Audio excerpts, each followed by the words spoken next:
What's good? Welcome back to Agitator. Today we got Mike Klein in the booth, author of several very experimental, very beautiful physical poetry, avant-garde pieces of literature. Most recently, how would you pronounce this one, Mike? I was calling it 1411 1001. I don't really know. Hey, that works. You could also call it 1411, comma 1001. It's really up to you. All of it works. Got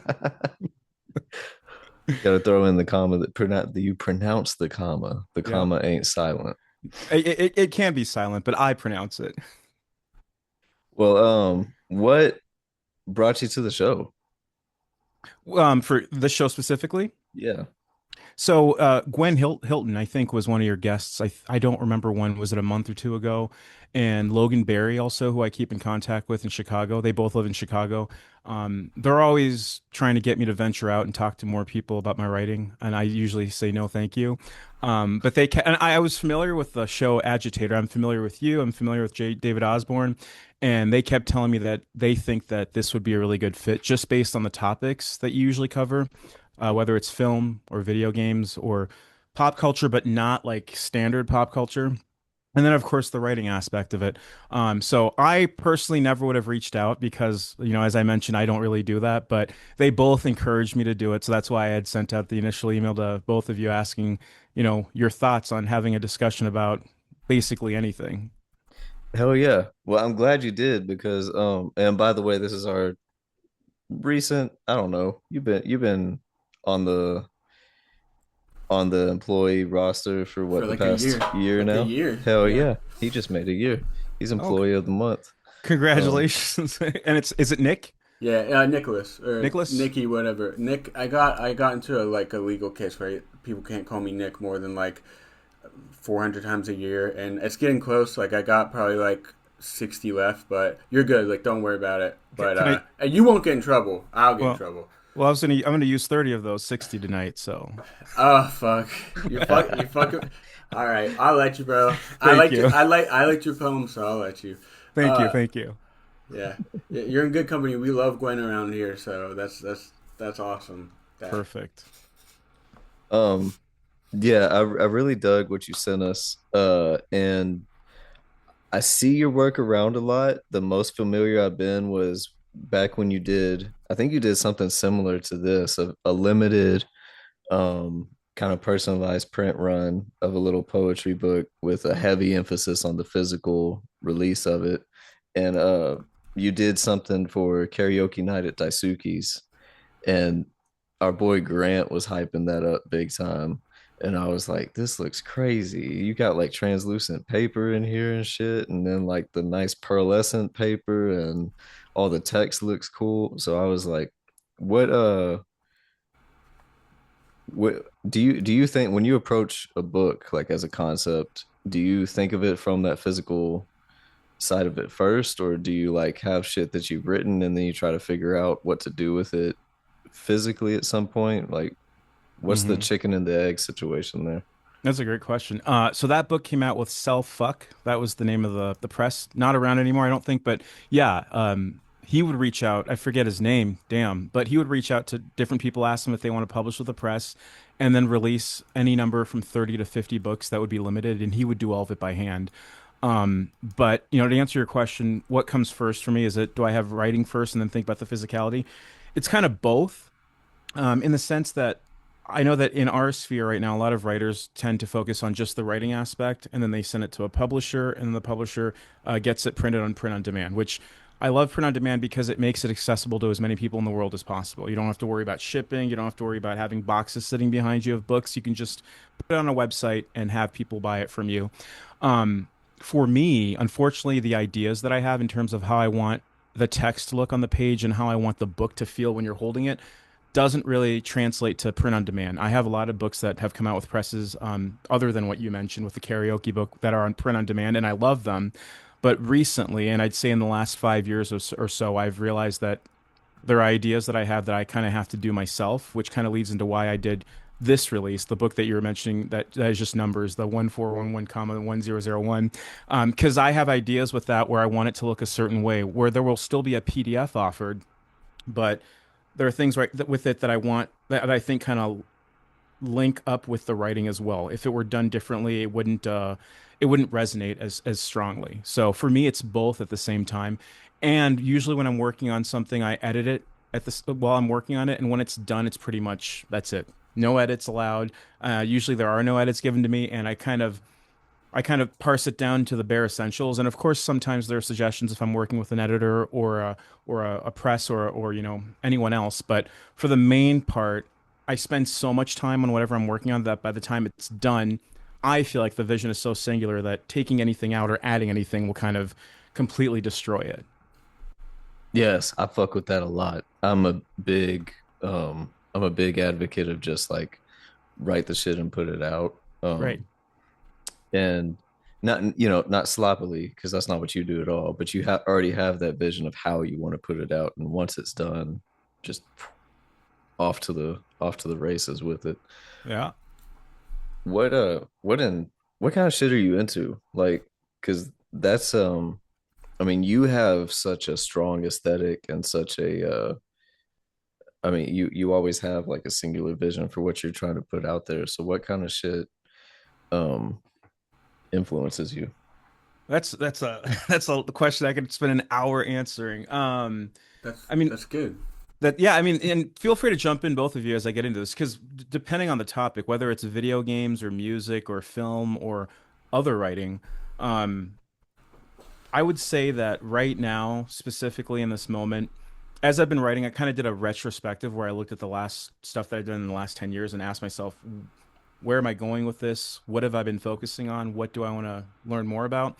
And something that I've kind of realized is I'm more in line with the CCRU. If anyone's not familiar with that, that's the um, Cybernetic Culture Research Unit, which is basically a group that was founded in the UK. It was a Warwick University in I think it was the early 90s, and they basically were trying to figure out how to live with machines. In my opinion, they kind of predicted what's going on with the AI stuff right now and the data centers that are being built. And it was run by a woman called Sadie Plant, and then she left, and a guy called Nick Land, who you may have all heard of, joined after that. And he was kind of a crazy guy where he was doing things that the university no longer agreed with. So they kind of took that group off campus and they would hold their own seminars off campus. And he invented a term called hyperstition, which is the idea that if you make anything up and you introduce it early enough in popular culture or just culture in general and enough people believe it, it becomes a real thing. So an example of that is Bitcoin. When it first came out, Right. you could buy a pizza for 400 Bitcoin or what have you, and then it just kept changing as more people adopted it. So this idea that someone just said, let's do this thing called Bitcoin, and then a decade later, now it's this huge, thing where one Bitcoin is, I don't know, 36,000 maybe more dollars right now. And then there's also this other thing. It's a thought experiment. I think it's called Rocco's Basilisk or something, where it's this idea that there's a an entity that is going to be existing in the future, and if you don't start helping create it right now, when it does eventually exist, it will torture you and kill you. So you have to basically agree to build it now. So it's a conundrum because it's if you don't build it, it'll never exist. But if others build it and you're left out, you're going to be, destroyed. So it's all these weird ideas that he came up with so many years ago, and now we're sort of seeing all this with AI. And I've been kind of focusing on that because the book you brought up, the karaoke night at Daisuke's, it's a person driving through the desert, has panic attacks, starts reflecting on the cosmos and what's happening beyond space and what we understand as humans, but then talks to the car a lot as if the car were a person and the car is a machine. Um, I've been trying to figure out how I feel about this idea of machines living with humans, and specifically in the sense of AI right now, since it's become more of a real thing. And the book that's coming out here on June 26th, the 1411, comma 1001. I'm gonna keep laughing every time I say it out loud. It's the same thing. You said it's similar in the sense that it's two people driving in a car, and they're driving in a ruined world where it's post humans. They're one of the few humans left. They're chased by other humans, but they're also trying to make sense of what's left of the world and whether they can continue living in it or if they have to go and look for something else on a different planet or what have you. And of course, the car itself is kind of a supernatural being that has its own thought process, as I like to do with anything that's not human.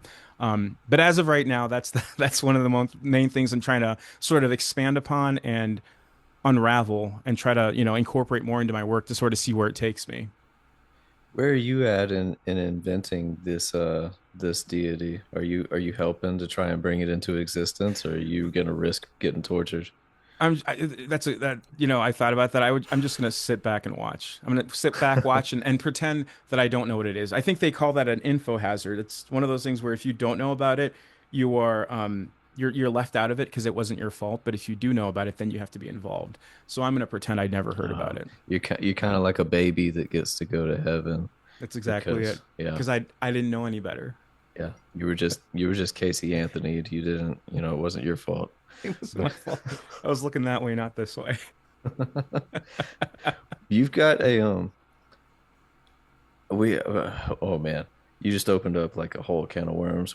Before we branch off like onto whatever road we get down, um, for the listeners and everybody, kind of give us a brief backstory of who you are because you're a very well traveled man.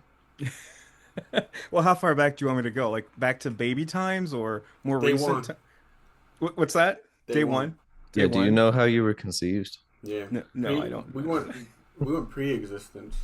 You want pre-existence and then Yeah. existence, and then if I can imagine Post. post-existence, Yeah. also do that. Yeah. Yeah, no. So yeah, a lot of people, unless I volunteer this information or unless you go look me up on the internet, you don't really know about this. But so I was born in West Africa. Grew up speaking French. That was my first language. Didn't speak English until I was maybe 6 years old. So at home, I would speak French and English to my parents. They both spoke French and English. And then I moved to the States when I was 13 or 14 years old. Finished high school here. Went to college here. But then in between all that, when you say the well-traveled aspect of it, I guess since I was conceived overseas and lived there, that's already the base of it. But in between all that, I've been to, I lived in France for a little bit. That's where I wrote my first book, Mastodon Farm. I lived in England for a little bit. All of these were just because I had realized if I don't do it when I'm younger, I will not do it later. Right now in my old age, I don't really feel like traveling the world or going anywhere other than where I am right now. So it was just to get it out of the way. And how did I enjoy traveling? I'm not one of those people where I take I don't enjoy the aspect of traveling. I don't enjoy living somewhere else by myself because I've just realized that anywhere you live in the world, especially with Amazon and anything is accessible on the internet, it's the same thing. Whatever sucks here sucks everywhere else. Whatever is great here is great everywhere else. So it has nothing to do with where you are, in my opinion, especially once you get past a certain age. It's more about who's around you. What do you get out of who's around you? And what are you looking for from those? It's the people that are around you. And some people don't like people. So if you find a place where you are, in solitude in the woods or somewhere and you like that, more power to you. Because I think we really are moving away from this whole idea of, people got to travel and do all these things because it was a big thing. But now when you have access to anybody at any time, it kind of gets annoying. Sometimes you don't want to talk to a person 5 times a week, every week for the entire year. And I guess that kind of goes with the ideas of what we were just talking about. Machines and robots and people and how all that correlates. But yes, in summation, yeah, I was born overseas, came to the US, and now I am in the US and I don't like traveling. That's the gist of it. I was thinking about that in terms of like human relations because I work in construction, so like the people that I'm around all the time, uh we don't have to get along. We just have to get the job done, but we have to exist with each other. So it Hmm. makes it easier if we figure out a way to get along. And I was, thinking about coming up before the internet, it was whoever your neighbors were, like whoever the kids you went to school with, like you had your core friend group and that y'all had to put up with each other because this is your friends. And Hmm. in the age of the internet, you got a whole lot of people being like, I don't fuck with this person no more. I don't fuck with that person no more because they said this or they did that. And then it's like, man, that's not friendship though. Like friendship comes with all the bullshit that you have to put up with in another person. and it Hmm. comes with them putting up with your bullshit and y'all figuring out how to make a soup of all of that. So Hmm. I like that in the age of the internet it made traveling so pointless to the point that everybody just has to, it's just like a natural regression back to just staying where you are and putting up with that shit. Yeah, yeah. And the other thing that, when you mention the idea of putting up with people's bullshit and your own bullshit, when you're on the internet now, I found that people are more brave. They'll say things they never would ever say to anyone, especially if they're sitting across from you. So it's almost like you're yelling something at someone and then you're running out of the room before they can respond or do anything. And I don't like that. I feel like if you actually have something to say to someone who is your friend or who you want to become friends with, say it to them in person. Expect that they're going to react negatively or positively, and that's part of the process, like you said. And we've just removed all of that. Everything now is, look what I'm having for dinner. Here's a picture of it. Look at my wedding ring. I'm getting married in 3 weeks. Isn't life great? Look at my 400 kids. Look at my where we're traveling. Look at my dog. None of that means anything, right? That's part of all those are little elements of having an extended conversation with someone that you want to be friends with or that you like. But now we've just taken all those little bits and pieces, and then the parts that we don't like, we remove and we curate what we want people to see, and none of that's real. So whether people realize that or not, and we're moving faster towards that, unfortunately. So I think the people that are actually your friends in real life, those are now than they ever have been, because you start getting this sort of emotion or attachment to them that you used to have, but since there's so much less of that now, it's sort of blossoming into something different and new that I think is great, but the way we got to it is not so great. What's your what's your relationship with like AI and new technology and stuff? How do you feel about it? Well, I think all the companies are throwing as much money as they can into it because it's a race right now. If you don't do it, you're going to be left behind. I don't think I remember what 5 years ago you would type stuff and then it would just render some bullshit and then people are like, this is amazing, but it looked like junk. Now with something like this, every single day it just keeps getting better and better and better and better. Um, I know a lot of artists hate it because it's got to get what it's getting from somewhere, and a lot of it is from artists who've either made visual art or writing or music, right? So I get the hate for it, but unfortunately, it's one of the things that I feel is here to stay. It's not going anywhere for the short or medium term. And if you don't adopt it, whether it's at work or personally, you're going to start hearing about it, and you're not going to know what people are talking about. So I would say for myself, I just like to stay informed. I don't personally use it. I don't really see a use case for it.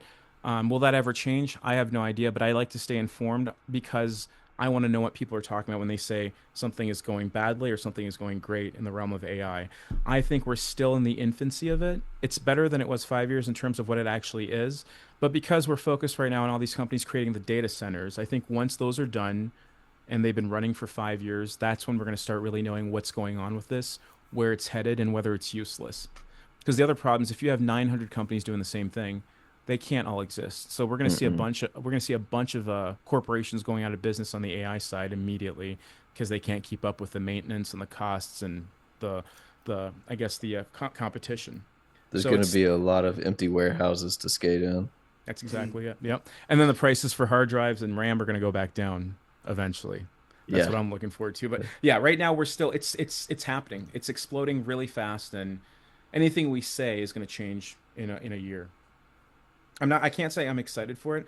I really had no idea this was going to be happening 10 years ago. If someone told me that we'd be focusing on basically Google search, but advanced. That's all it is. Anything you Hmm. can imagine is just Google searching. And instead of typing keywords, you're typing sentences as acting like you're talking to a person. And then it figures out what you want and it gives it out to you. So I honestly can see ways that it can make processes faster for businesses and make things more cost efficient and time, saving time. But in terms of art and creation, I think that's where the biggest controversy is because uh, in terms of publishers and presses, I think it's going to be harder for people to take someone seriously when they submit something and they've never written anything before. You start wondering, is this real or is this AI? Is it half and half? Do you allow half and half? Where do you draw the line? Do you say no? And right now, I see for creative people, a lot of them just put a huge X on anything AI. And a lot of people who make stuff like to put this was human created, anti AI, all of that, which is fascinating to me. But I think that a lot of artists are going to eventually start adopting AI in ways that we don't even realize right now. And then that's just going to become the norm. And then we're going to look back at this conversation and laugh because now it's no longer a hot topic. It's just the way things are. Yeah. No, Hmm. it's evolved so rapidly that like 3 months ago, I was going, well, none of this is ever going to seep into construction, so it doesn't really affect like my job related shit. It doesn't affect that. I have to deal with, people's back and forth opinions and my own kind of revolving opinions with involving the art shit. But now, that was just a few months ago. Now it's fucking in construction everywhere. And I'm going, shit, like what is happening? But in kind of a Hmm. in like uh interesting ways though. Like ways that, like, say you've got CAD files that are that you're trying to get site grading, like earthwork done off of. It can like read previous CAD and just like fill in the blanks instead of Hmm. uh a lot of times you get, man, I've got unstable internet apparently. Um a lot of times you have to like layer that shit yourself, and if you miss a layer, then you can be like, oh shit, the ground, we need to cut this 6 feet down, and it's just because you Hmm. didn't put something in correctly. So it's Well, how do you, yeah, I would say, how do you feel about it? Even separate from work, like more of the on the creative side for yourself. Have you ever used it? Do you think you want to use it? I've played around with it since it exists to try and see, find some kind of benefit with it. I've experimented with like using it as like an idea generator, but I'm not the um I'm not the type of writer who looks for ideas and then wants to write that. I'm Mm. just like like I kind of have to feel the rhythm. I Hmm. gotta like feel the beat, like feel the inspiration and stuff, and want to fill in the blanks with whatever. I don't know. I guess I have to have the muse speak it to me, basically. So it's not like, you know, you can shout ideas or I can come up with my own ideas even sometimes. But if it doesn't really hook me, then I'm just like, it's just an idea. I don't really give a shit. I'm not gonna write it. You're right. Uh I so like that.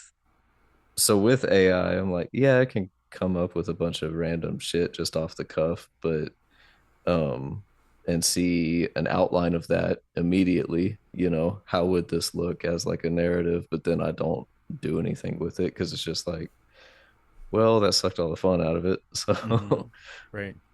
That's a uh good way to put it. Yeah, if it just throws all these ideas at you, that's usually what you come up with. So I agree with you. It destroys the process in a way. it is interesting though as basically an advanced Google, like because you can talk to it kind of conversationally, and Yeah, know instead of having to really understand, at least on a 101 ground level, like Gothic architecture or something, when you want to Hmm. just describe a specific window or an arch or whatever, you can I type think in, what do you call those arches in, this part of, you know England or whatever the fuck. Hmm. so. I was reading this book. I forget what it's called, but it's a recent book, and it was by the screenwriter who uh, had definitely had some. His biggest movie, I don't remember what it was, but it was he was like had movies, whatever, and he's been in it for a while.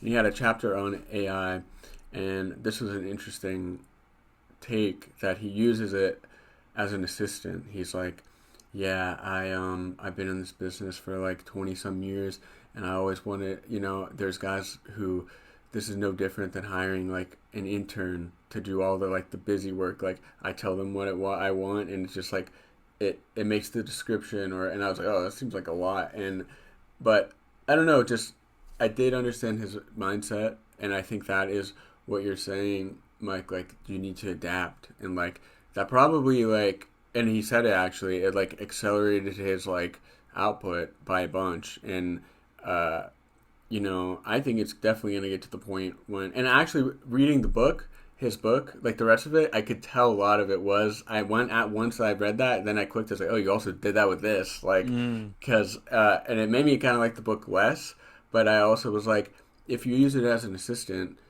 in a way where you're just getting information from it, but you're not using any of its words, I do see where that could be helpful. Like, you're not, I think when people literally like use the chat GPT style of talking, it's very like strange and uncanny, and I see it seep in. I see it like influencing the way people speak because they use it so much. Like, do you guys know what I mean? Like, Yes. and I'm not talking about like people like us necessarily who like would be on a podcast talking about it. I'm talking about like my fucking aunts who like just like, and I'm like, so I swear to God, I've gotten like chat GPT written text from my relatives, and I'm like, this is having an influence that is, you know, more subtle than we think. And I wonder what that means. You know what I mean? In terms of like, you put your thoughts into this machine, this, whatever, and it like condenses it, or it like puts it in a way where you didn't have the time or the the like desire to put those words, but it's not your voice. It's your ideas, but it's not your voice. Do you know what I mean? And it's like, what does that do to people? I've been thinking about that a lot. Hmm. Yeah, no, all those are fantastic. Was it Paul Schrader? Is that the director you're No, talking no, no, about? no, no, No? no. It was Okay. some random guy. I don't remember his name, Okay. and it wasn't Paul Trader, but I mean, he has interesting ideas too. Okay. Yeah, if you remember his name even after this, please I let me will. know. I'll send. I'm I have the curious. book on. I'll send the book. I'll tell you right Yeah. now, actually. Yeah, no, Um, and yeah, while you're looking here, I've seen a lot of people complain that like on dating apps like Hinge or Tik or not TikTok, Tinder, when they're messaging the person they match with, uh, go ahead if you found it. oh no, sorry, that wasn't what I was saying. I was just like Uh, groaning because that sounds crazy. no, so It's called To Live and Write in L.A. by Jim Agnew.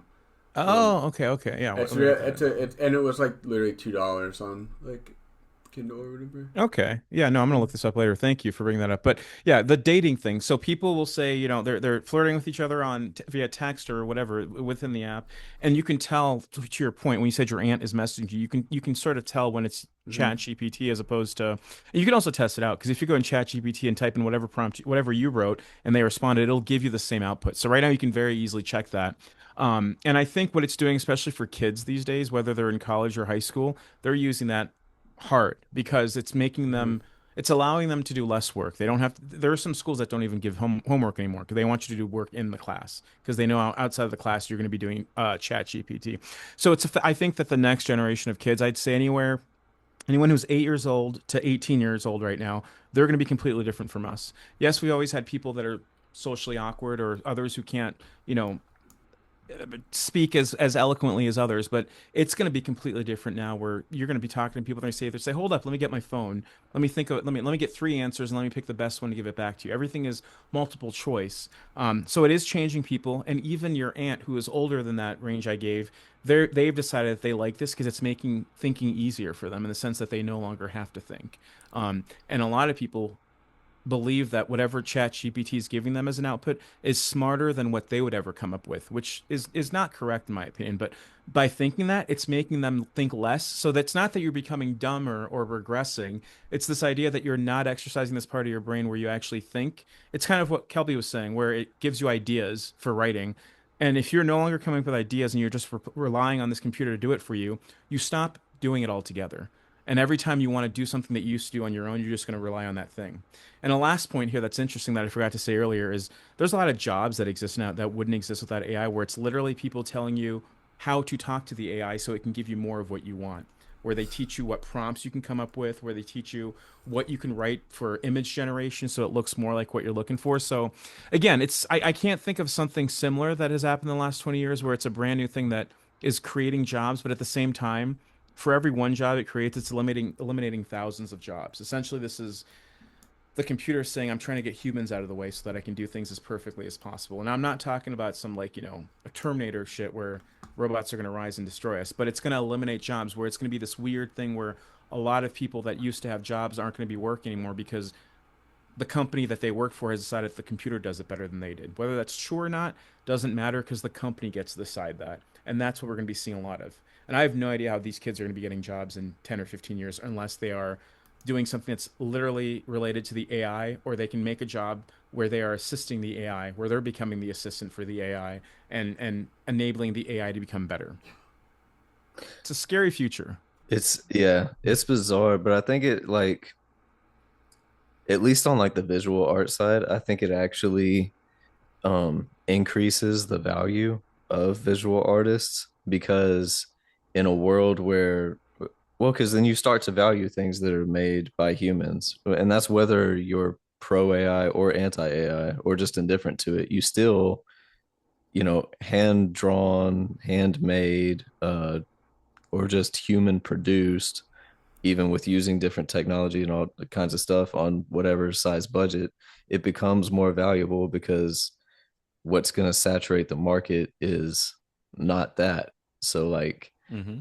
human made shit becomes more of a commodity. Um Yeah. and then the AI shit, if you don't really care, then it's just like, hey, here's shit that we can do. It kind of enables more independent artists on the visual side to come up with shit because like the writing I can't I can never I don't think I'll ever be able to fathom a point to writing that came from AI. Like why did you do that?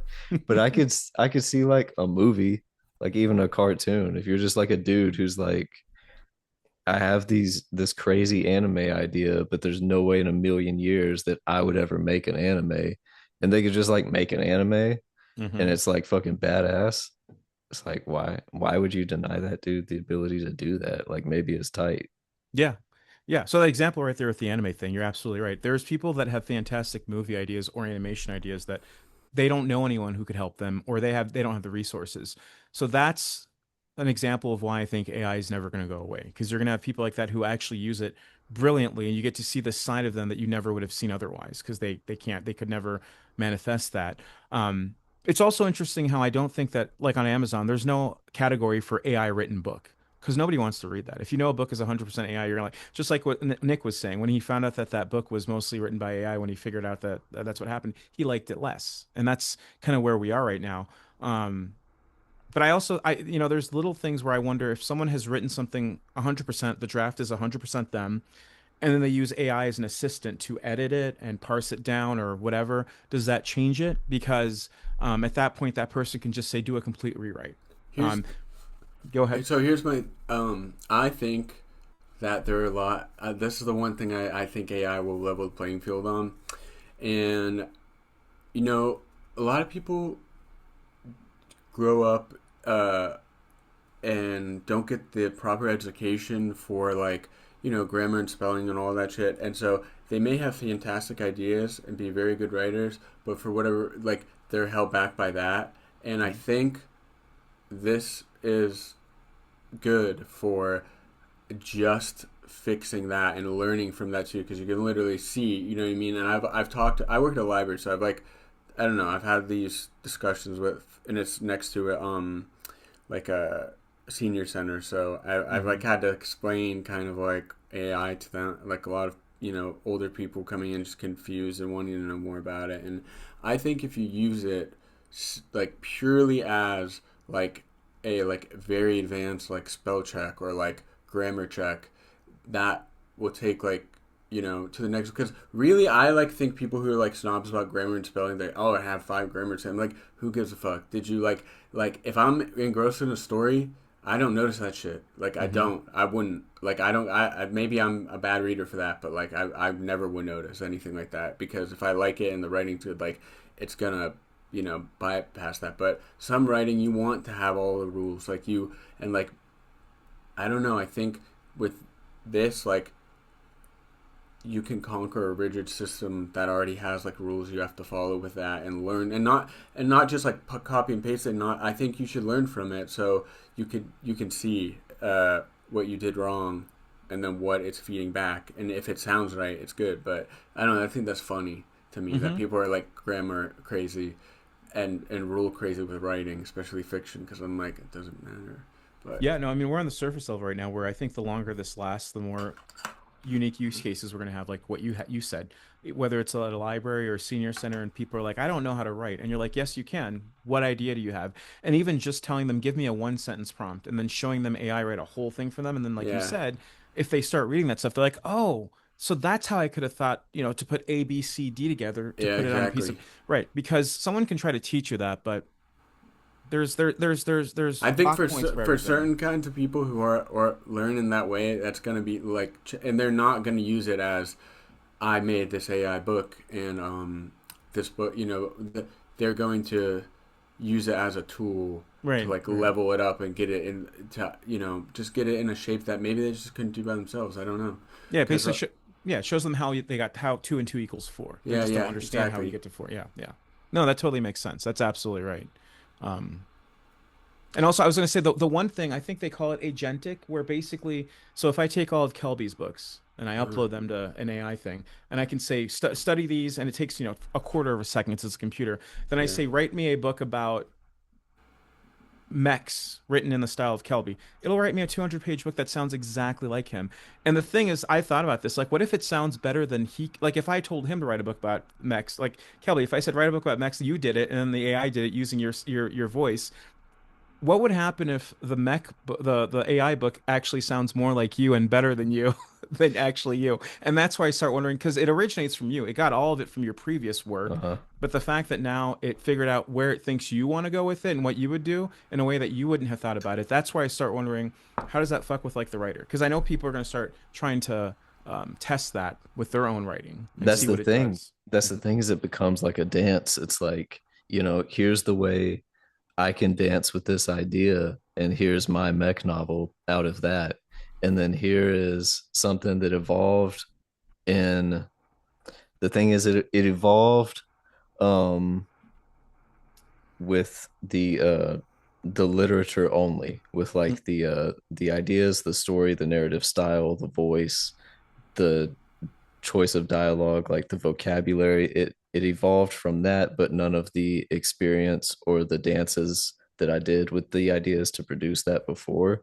yeah. So it it's not evolving the same as me, but it did come from me in a way. Like it's a part. So it's like it would just be a totally different dance, like a totally different mix. Um Hmm. I think it'd be interesting to have like the same way we have, chopped and screwed. Like it'd be interesting to have here's the Kelby Losac version, and here's the chopped and screwed like AI version, and like something you could like fuck with and see, just get a totally different vibe from the I like same that idea. story. I would tell you that whatever you write next, you should, whether it comes out through a publisher or yourself, have the Kelby version, and then you create a AI version. And you say if they order directly from you, you'll include the AI version as like an extra book. There you go. that's For interesting. for free. It's just they order through you. That's an incentive. I like that idea. And then you have like a purple cover so it looks like lean or something. It's like Exactly. yeah, it's yeah. I like, and the thing is, people are gonna like be like, I've never heard of this. This is amazing, and it's the curiosity of knowing after they've read the proper book, what does this look like? What does this even sound like when we read that? I think that's a brilliant idea. I think you should do that before someone listens to this episode and jumps on that before you do. Yeah, yeah, I think you're right. I Yeah. think you gotta have the willingness to like take on the haters from that too, because it's such a like hostile climate It's so to do some to, contentious. Like to if you even say, like experiment with that. It's like I'm doing it on my own It's shit, your own guys. it's your own And stuff. It's taking what you already wrote and it's doing this with it. It's not taking anything from anybody else. Yeah. That's the kind of stuff that I think people instead of people just complaining about all the limitations and the stealing art and stealing writing and all that, they should be thinking in the way that you are, and the way that Nick is also thinking about how to use it. Because I think right now we're just stuck so hard on hating on it. And I think that time has passed. We've been hating on it for years. At this point, accept that it's here, watch and learn from it, figure out what you want to do with it. If it sucks when you do it, then say, I'll never do that again. At least I tried it. It's this idea of trying it. Just do it. Even if you don't tell anybody, just do it on your own. And then if you like it, figure out why you like it and then incorporate it in whatever you're doing and explain people why you think this is important. That's all it is. And I hope more people are doing that just again silently. That's why you're not hearing about it because all you mhm. hear about is just the hate. And that's just going nowhere. We know people don't like it. We know it sucks. We know why people don't like it. But now let's see the other side, because the only people who say they like it are the corporations because they think they can make money off of it. They don't know why it's good. They don't care why it's good. That's why I think the Yeah. individuals have to figure out how can you what can you do to make the best out of this supposedly terrible thing that exists right now. I can say they believe in it so hard that I haven't built any data centers yet. I wouldn't be above it because they're pretty easy and it's a Mm-hmm. lot of money. Yeah. Mm-hmm. I have kids, so I would not be We, above it. yeah. But they're investing a lot of fucking money into building these places. And so and cities are like, you know, local municipalities are just signing permits left and right, just like hell yeah, go for it. Tap into the water main, Mm-hmm. which is that's the only bonkers part of it to me. Is like, why not force these people to have a well on Mm-hmm. site, a Yeah. self-contained well, because the shit draws so much water. It's ridiculous. It is. It is. I think so, there are going to be some changes after all these data centers start existing. They're going to start making some concessions that they knew these things were going to happen, but I think they're just saying we'll deal with it later, which they will. They will have to, because I Yeah. agree with you. The water situation is crazy. Yeah, I wonder what will happen with that and how Yeah. that will get refined.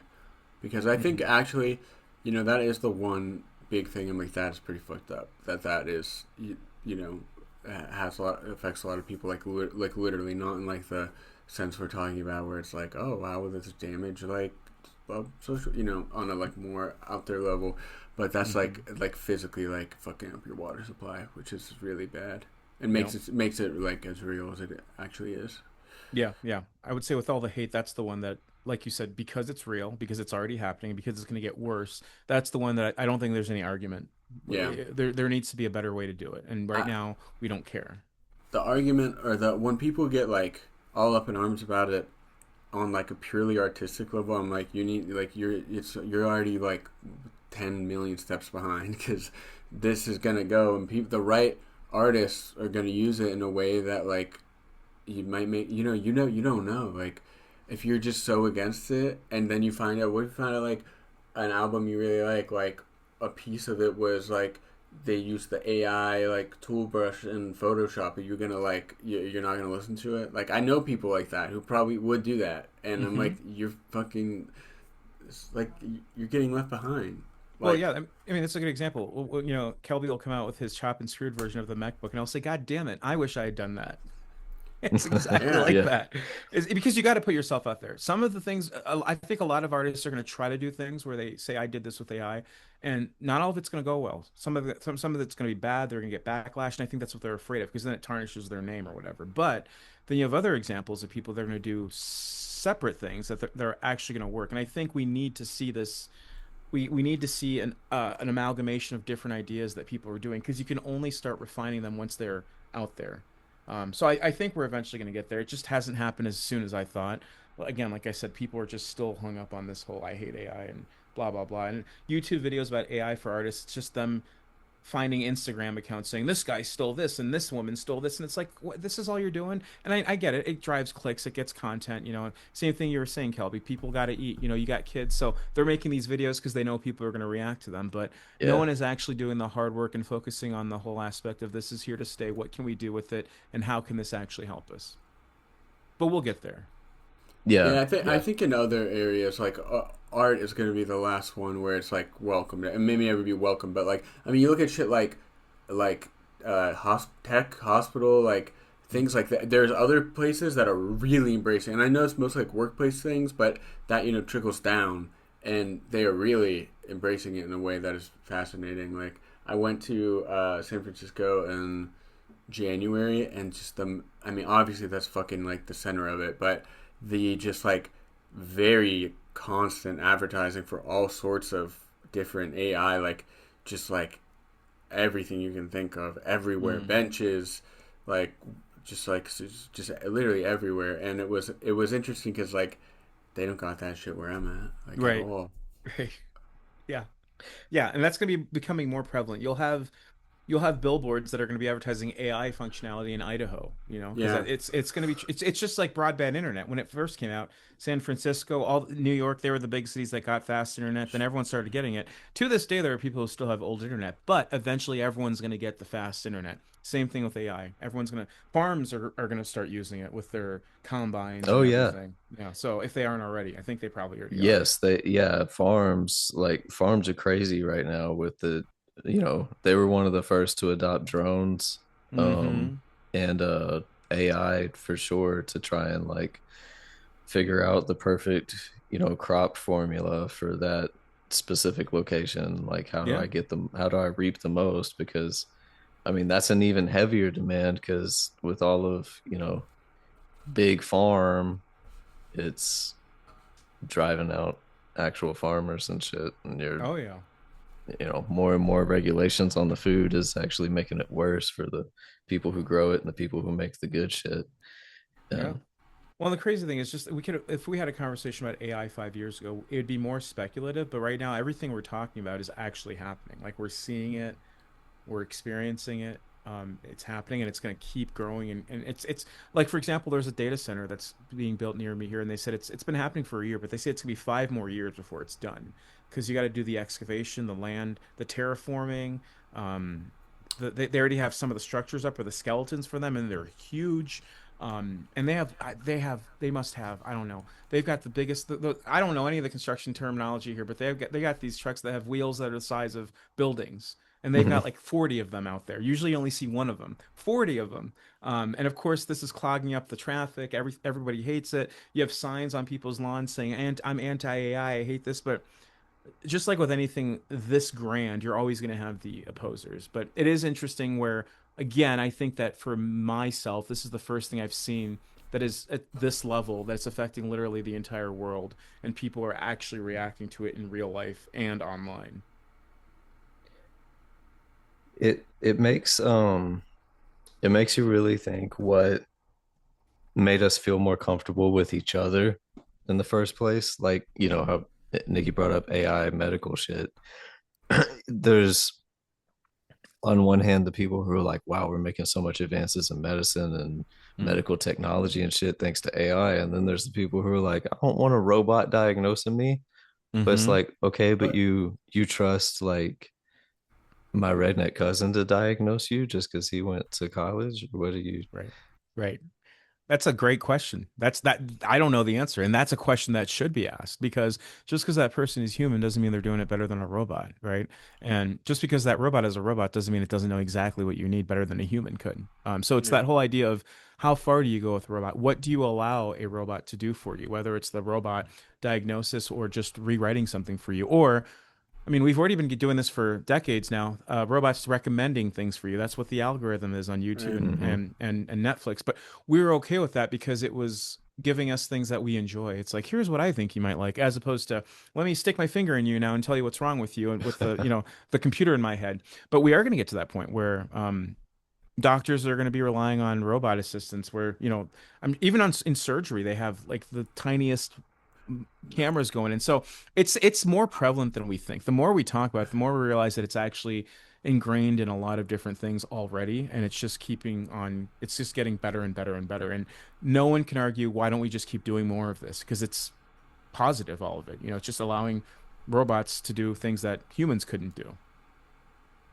And that's, I Well, mean, it's like at what point do you eliminate humans completely? Because there are jobs that will not exist because they don't need to anymore because robots can do all of it. But then it's this whole idea of as it keeps going further and further, I just envision a time and place where a lot of things that we do not need people to do, we will just get rid of people because it makes no sense. And here's a good example: the Waymo, the company that has the self-driving Jaguar cars, yeah. you don't have to tip the robot because it doesn't care. So a lot of people where there's Waymos available in LA prefer Waymos because they don't have to talk to a driver, a real person, and they don't have to tip.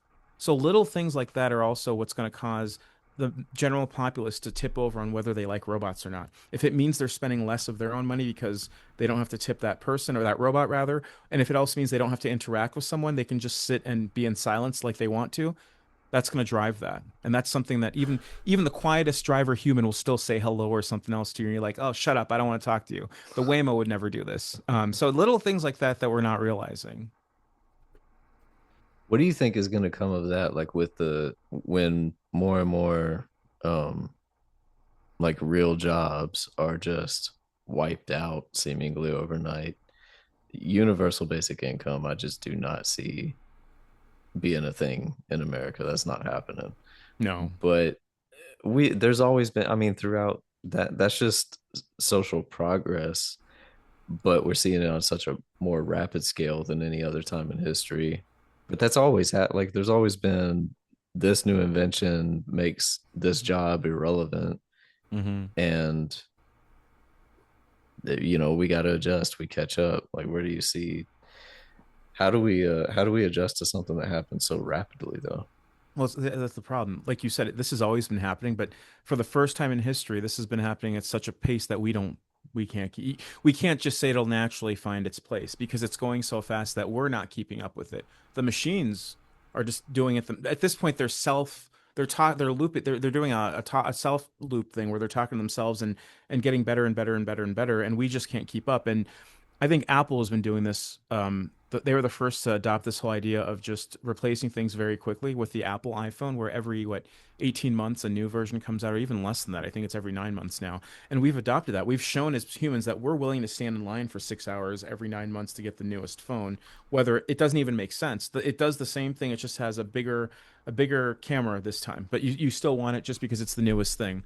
To answer your question, in terms of how do we manage this with the creative the CCRU I was telling you about, they have a so Nick Land has this theory called accelerationism. Have either of you heard of that? Yeah.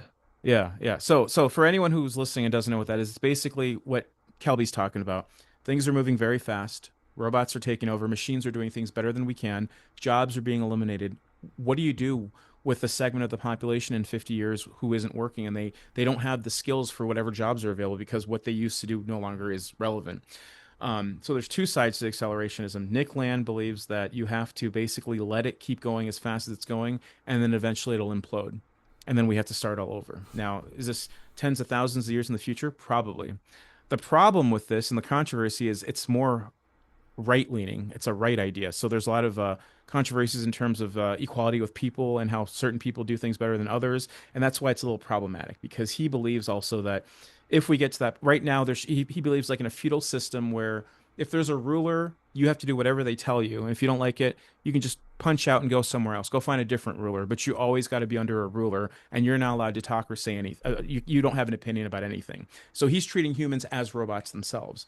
You have a place in society, kind of like communism, but on a robotic level. You do what you're told. Don't talk back. Don't aspire to do other things. Just you have your place in society. And if you're more like a robot, that's the only way to allow this to happen.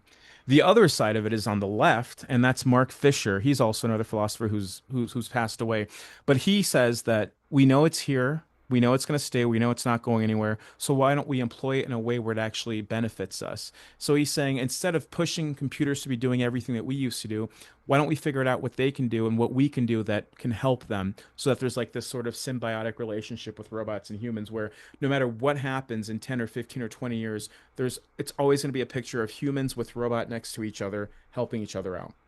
And if that means that you're reducing something to a level where yes, you wouldn't really need that person, but because on a human level you should have a human employed because we are all humans, then that allows it. So that's why there's that divergence. You got to pick one side or the other.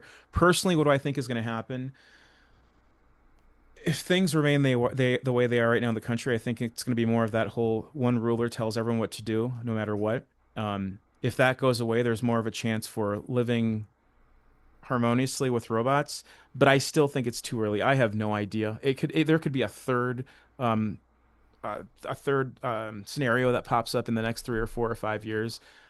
So I have no idea. And then the other thing here is that we're probably not allowed to say this word, but it'll be interesting to see the terrorist groups and environmentalists that pop up once the data center exists that are going to be trying to destroy these places because that's coming. Yeah. And I think What? that all what's that? No, no, I was saying I wonder. Yeah, I wonder why it hasn't started. I mean, maybe it has. I don't know. Well, if it has, we haven't. It's they've been kept keeping it quiet very well because we haven't heard about any of that stuff. But I think that I think they're waiting for the centers to be built so that they can be destroyed more efficiently. Because right now, the things are not. And again, this is we're teetering on dangerous territory because someone could label this as, oh, they're talking about plans for how to do this stuff. I have no Yeah, idea. I'm we're just bringing things. conspiring. We're conspiring. It's just We'll be the first ones doing it. it's just fiction. It's yeah, it's just fiction. This isn't real. It's all Yeah, speculation. this Um, podcast is a work of fiction. it's very That Oh, occasionally facts. right? But yeah, to answer your question, Kelby, I have no idea. I think we're too soon. Ask me in 15 years. yeah, yeah. Then I'll have an answer for you. We'll do a part two in 15 years. I'll ask you telepathically through my AI Neuralink or whatever. Exactly. Oh my Oh, gosh, you'll be laying in bed, and I'll be like in the clouds somewhere. Ugh. Would y'all get like implants in your brain? if it came in rose gold. It's, for you, it's just the way it looks. I mean, it depends what it does. What's the implant do? Does it make my burger taste better or something? Yeah, you can adjust your That taste. You can that's adjust your indoor. You can like treat it like the dude. like an RPG and like up your endorphins, lower your, That's when it becomes very like Philip K. Dick to me. Is that is like all of he's about? Like, you know what I'm saying? Like just that thought is so like like because somebody could hack you and be like, "Ha, Nikki's gay now," yeah. and then And you're and like, I "Shit." and then I have no control over Right. that. It's like No. those emails I get like every 6 hours where it's like I caught you masturbating on your webcam. You owe me Yeah. if you don't pay me 400 Bitcoin by tonight, I'm gonna send it to all your family and your work. So it'll be on that level where it hacks you and says if you don't pay me whatever coin, I'm gonna make you Yeah. puke all over the ground and you'll never stop. Um, would I have an implant in my brain? So for you for Nick it's rose gold. For me, if I can change my name to JC Dent and if it's on discount, I'll buy it. Yeah. Those are Like the your only name, like your requirements. legal name? Yeah, change to JC Dent. Do you get the reference? No. Oh, Kelby, do you get the reference? You No, both I don't get don't. the. It's the name of the character from the game Deus Ex. I've never played Oh those. shit. Yeah. Yeah. Yeah. That Hell that yeah. game is literally the epitome of what we're talking about. Literally, he has implants in his head and his Uh-huh. arms and his Really? legs. Yeah. I've never played those. You do you like those? Deus They're Ex rules. Hell yes. Deus aren't they Yes. Ex. connected to what like the Portal stuff or something made by the same people? Mm-mm. No, no. So Portal is Valve. I Deus thought Ex. Yeah, it was made yeah, I by thought they were Valve, but no, no. never mind. Deus Ex is made by a guy called Warren Spector, um, who also made the game Spore, who also I think made The Sims. It's the same guy. Spore? Oh, Spore. Yeah, I remember that. I used to yeah, really like that one. yeah. So he had wild ideas, but yeah, Deus Ex came out in 2000, and it came out of nowhere. Nobody knew what it was. I remember getting it at Best Buy for $19.99 because it had just come out and nobody knew what it was. A year later, it went up to like $40. But it's an RPG through and through. The first mission is a bunch of terrorists have taken the Statue of Liberty hostage or something, or Liberty Island, and you're supposed to sneak. Well, you can either sneak in or you can shoot your way through, or you can do a bunch of other things. It was the first immersive sim as well, where the idea of stacking crates to like jump over walls happened. Yeah. Um, but yeah, for a game from 2000, it's still amazing. Like it lets you literally do whatever you want. And you can shoot tranquilizer darts at the terrorists. You can interrogate people. You can talk to the bum. There's a bum that's by a trash can, and he tells you where a weapon is hidden by the docks because he saw it or something. So then you can get a sniper rifle on the first level. Lots of amazing things. And the theme after this, you should both listen to the theme song for Deus Ex. It still slaps. It's I hell will. It's yes. amazing. It is I will. amazing. And then I they made more modern versions of it. They made sequels. Those are still good, but the first one, to this day, it's still the best one. We need to play. We need to find a simulator or what do you call it? Emulator. I actually have it on. I have a Xbox in my like other Oh room, and I shit. Yeah, have yeah, it. on the Uh, console. But yeah. it's good on the console. They did remaster it, Kelby, so you can get it on Steam. Hell yes. Yeah. We should do a So Deus Ex episode. it's Yeah, so and have you good. on. That sounds awesome. I've It's always so wanted to good. play that one, but I just never did. That's really It cool. it takes like 80 hours to beat. I remember as a Oh, it does. it took me months to beat it. This is when games were hard as hell. And there's no I mean not the instructions, the what do they call The those? walkthrough. The walkthrough, yeah, it was like 400 pages long, the ones that you buy at Walmart or whatever. And I still couldn't figure it out. And it's hard too. There's a part where you get to Hong Kong, and they got like cybernetic soldiers that can see you and see in the dark. They've got red eyes, they've got katana arms or some shit. Yeah, it's amazing. And you go to like 8 different locations too. Like it goes all over the world. The one problem is the main guy who did the voice acting for the character, terrible. It sounds like he's talking like this the entire time. He's like, Really? I'm like, what is he saying? That's the one. It takes you out of the immersion. But everyone else is on their A game with the acting. It's just him. It sounds like he recorded it on a tissue microphone, like in his backyard. That's But funny. those were the days.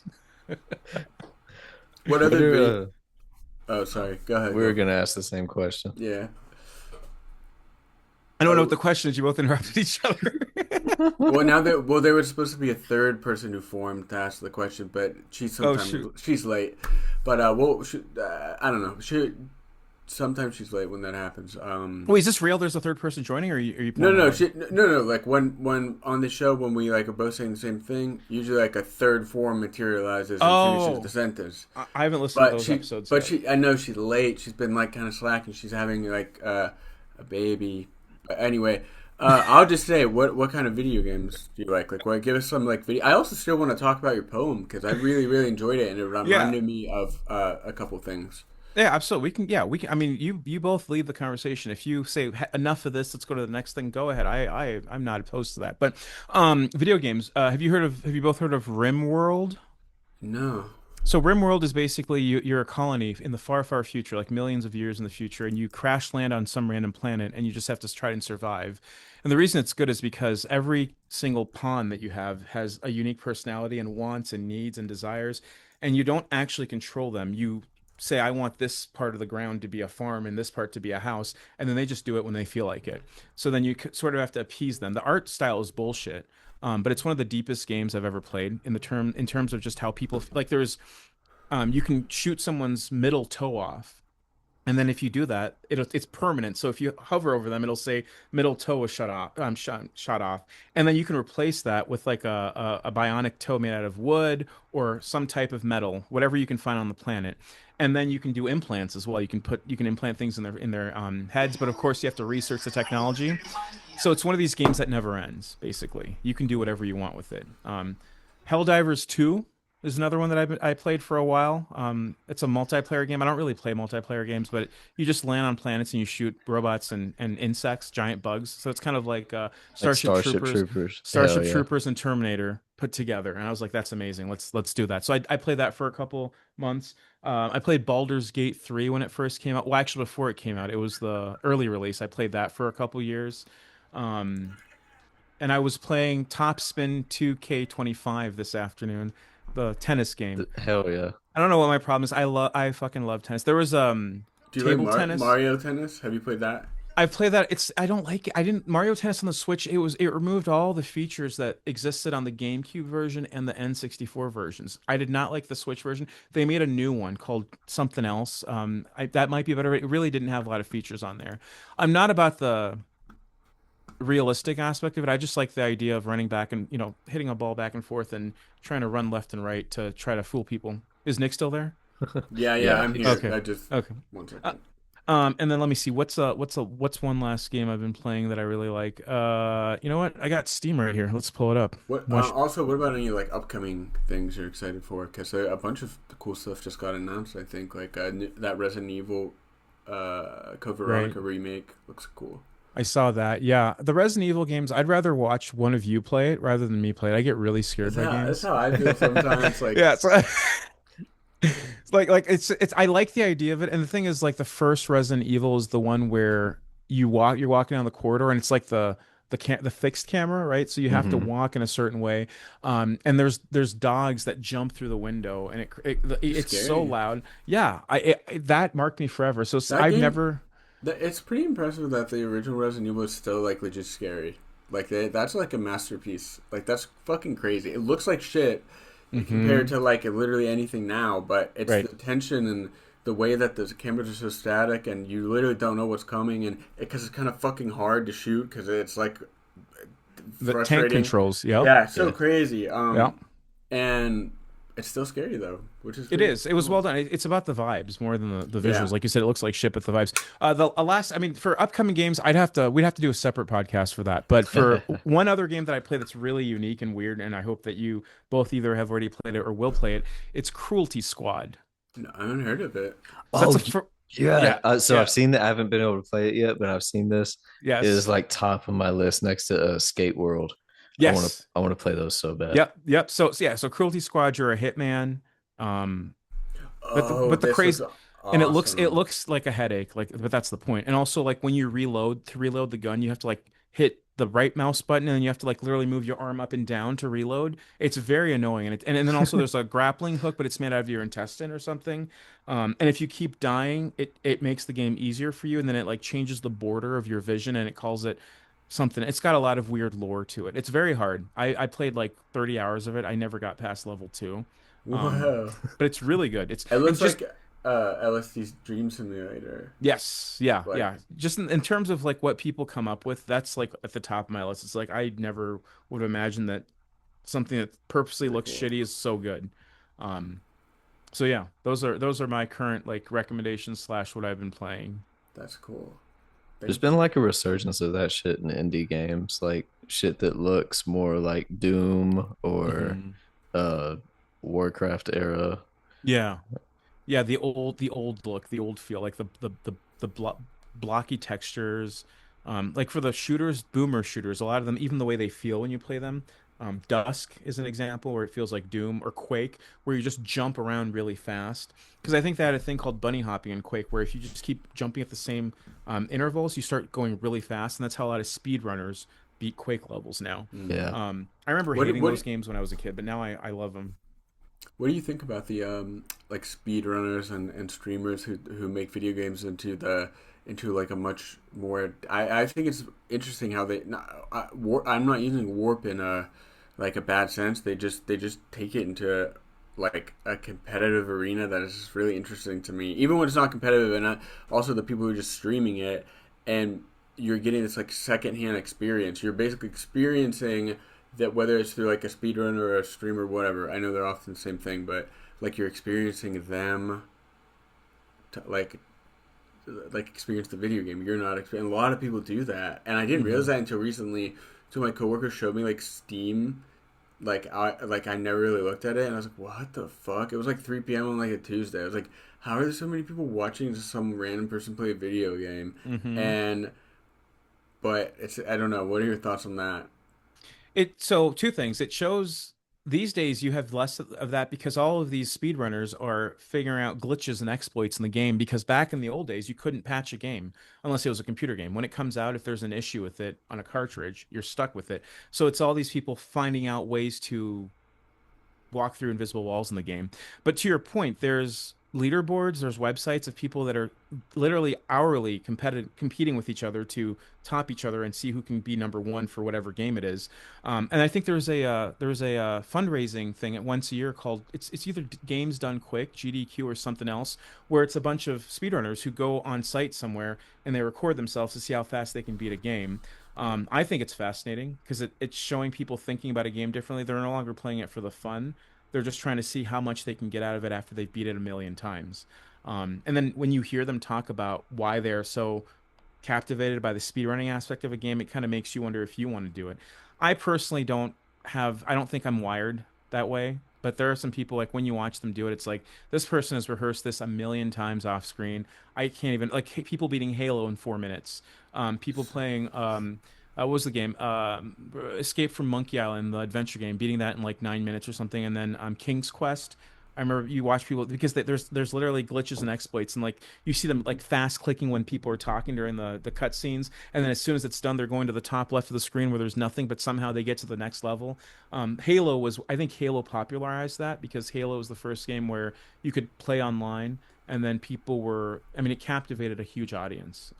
Halo 1, Halo 2, Halo 3, I think was Did you play them like in I, their heyday? I had friends who played them. I never was really into the whole. I hated the Xbox controller because it felt like my It's hands were so like this. fucking big. Yeah, I had to play like But you gotta go like they changed it, right? they Like changed it. Yeah, yeah, at a yeah, certain point. yeah. Now it's more. It's easier to control. But the original one is called the Duke. Yeah, The it's huge, the crazy. huge. I have those ones, Yeah, and so they're I fucking really hated that funny. shit. Yeah, I they're hated that not. shit. I was always a PC gamer. It wasn't until recently that I think that consoles are on par with PCs in terms of quality of graphics and processing power. But in the old days, I mean, the computer was always superior. Because you're playing Super Nintendo, all you have on that is like Shaq Fu and that Bruce Lee game. Oh yeah. Which the thing is you could not play those on the computer. So you basically had to decide, what do you want to play? Do you want to play NBA playoff, or do you want to play Deus Ex on the computer? Shaq Fu all day long, baby. Forever. They did I think they did a Shaq Fu Reborn or something. It's like a spiritual successor. Not good. It came out like 4 years ago. Don't play Oh that. man. No, Don't play stick that. with the OG. Did The you ever OG. play that Michael Jordan versus zombies game? And it was like No. it was on the Super Nintendo, and you had like fire basketballs, you had freezing basketballs, and No. you were just That's amazing. you were MJ going through, it was like a platformer, and you're like That's crazy. dribbling magic balls and throwing them at zombies to You, kill them. you'd think that'd be more memorable than Shaq Fu, because people only ever talk about Shaq Fu as like a weird basketball game on the Super Nintendo. What was the Michael Jordan one called? I have to look it up real See, quick. we It's don't even only remember. It wasn't. I guess it wasn't as good as Shaq Fu. Because Shaq Fu's weird. It's a bunch of mystical characters, and Shaq is the only human or something who's a basketball player. He's wearing striped shorts. And because they were trying to be a Mortal Kombat, I think is what he was trying to do. But it's also crazy how Shaq is in everything. I was at Staples earlier today, and he's the spokesperson for Epson printers. So you just have pictures of him everywhere, advertising printers. He also has candy. yeah, yeah. He, It was he's, called he, Chaos in the Windy City. I've never heard of that. Why did they pick Chicago? I guess, yeah, that makes sense. That's a dumb question. Dumb question. Redact that. Man, man. I know You that was, as I was saying it out loud, I was like, what am I saying? Why they pick Chicago? Chaos in the Windy City. I'm gonna write that down too. But no, Shaq had a feature on a Zero track recently. Zero is like Really? a Houston legend rapper for anybody who doesn't know. But I think I saw the video. Isn't it in black and white and he's wearing a wife beater? yeah. I saw the video. I saw the video. It's like what the hell? I thought it was AI at first. I was like, what is happening? Right? Yeah. I mean, again, I think he's doing side quests. He wants to see how many things he can do. That's amazing. If you had that much money and just like you do the general commercials. Yeah. Right. I'd be doing general commercials fucking left and right. I, But I actually had a falling out with the general's daughter, so I'm probably not gonna be in any commercials with him. She's CGI too, but I thought he had yeah. a son. Oh, He has a CGI son and a CGI daughter and a couple illegitimate half CGI half human. half human. Yeah, He's embracing the whole cybernetic robot yeah. human thing. He spreads his seed. The Oh, general. wait, I forgot to. So Nick, that's 10. So I said it four times. So I get Yeah, 16 more or something like that. Or four, they're gonna send me a bill like probably gonna get here tomorrow morning in a metal envelope. it's not my problem. I know. I'm not mad at you, but Tell Kelby I don't care. fuck my life. Yeah. He'll help you out. Yeah, we got to have fun going. Right. I just met you. I can't. Separate. I can't be giving you money right now. Come on. No. Actually, we were walking today, and these kids were selling water bottles for $1, and it was high end water, like they created. It was their water. They were calling it like, what was it like? I think it was like Crystal Smile Deluxe Hydration, What? Uh-huh. and it was $1, and it came out a little like cardboard box, and this is the best water I've ever had in my life, and $1, and it was like Where'd they get it from? Yeah, They like, got yeah, it homemade. what does that mean? Like, like It's they spit in homemade. a jar and Yeah, like- No. They got the source, so that it's homemade. It's Nick, I fresh. don't. Nick, if I open my faucet and put it in a glass and say $1, that's homemade. You're gonna pay me $1 for that? No, it's not. That's I gotta not put a homemade sticker because on it? it's coming from the faucet. These kids, they were like 14, 15. They're tapped into the source. It's the new water source, and I'm So telling you, I'll try to get y'all a couple bottles. Like they that- walk no- around. Well, don't tell the data centers about this new water source, because this might be our future. This might be our only hope after No, it's they drain everything. everything. Yeah, it ties back, but I don't know. These kids, I don't. They like they're strapped up. Like They're protecting their water. They're not letting anyone take them to the source and fuck around. Was it only one bottle per person? I hope you said, "Can I get 30 of those?" They said, "No, man, Well, only one." I didn't go straight for 30 because I'm not that type of guy. But no, I'm just kidding. You don't like to spend all your money in one No, place. I would have did it. I would have did it. But he didn't have 30 on him. He had like two, and they were Two? yeah, they Is were it? It must be hard to make that water then. No, he was just kind of feeling for the population. Like he was just kind of like seeing like who was out there, and I reacted to his beacon, and yeah, the 14-year-old water bottle salesman wordlessly persuaded me. You know, the best rule about improv is you never say no. Um, Yeah. Yeah. You don't say no. I got hurt there. I'm just kidding. No, but I mean, me and you have sort of a bond because we're both wearing collared shirts, and I would it's say like, I would say I like your shirt. I noticed. I don't know if it's ironic or if you legit are into it, so I wasn't going to say anything. But I no, like it's your my shirt. it's this merch from my friend 5 Days a Slave, and this is her shirt. The merch she gave it to me recently the Oh other shit! day, and So she's into Kanye West and shit. That's cool. she's very I'm kidding. talented. I'm kidding. I'm kidding. Is I like your yeah. We're wearing collared shirts. I don't know. Kelby didn't get the memo, but that's Yeah, cool. I mean, Yeah. I was wearing a watch earlier, but I smashed it because I got really pissed at it yeah. because it was I don't know, it was just like it was itching my wrist, and I didn't really smash it. I just put it in the fridge for a little bit, And the I could fridge. so be that's why it's not in here. I You could can be match the halfway watch. part of the gang. Thank you. There There you you go, go. There we Kelby. go. Thank There you There you you. go. go. All right. So I'm the full picture Yeah, here. you're Each of you is yeah. yeah. You're doing Yeah, half and half. like earlier when I was talking about like that you kind of taking place of that girl who comes around when we both finish each other's The third, sentence. the third person. Yeah, yeah, yeah. Yeah, and And she who's I got want the glasses? There you glasses go. too. The oh I got glasses. wait where am I? Oh shoot! Everyone's got glasses. These Perfect. There we these go. don't even have glass in the frames though. They're just like Doesn't matter. It's for the look. Look at us. Look at all of us right now. There's teamwork. But I wanted to talk about your poem. Yeah. I found it really.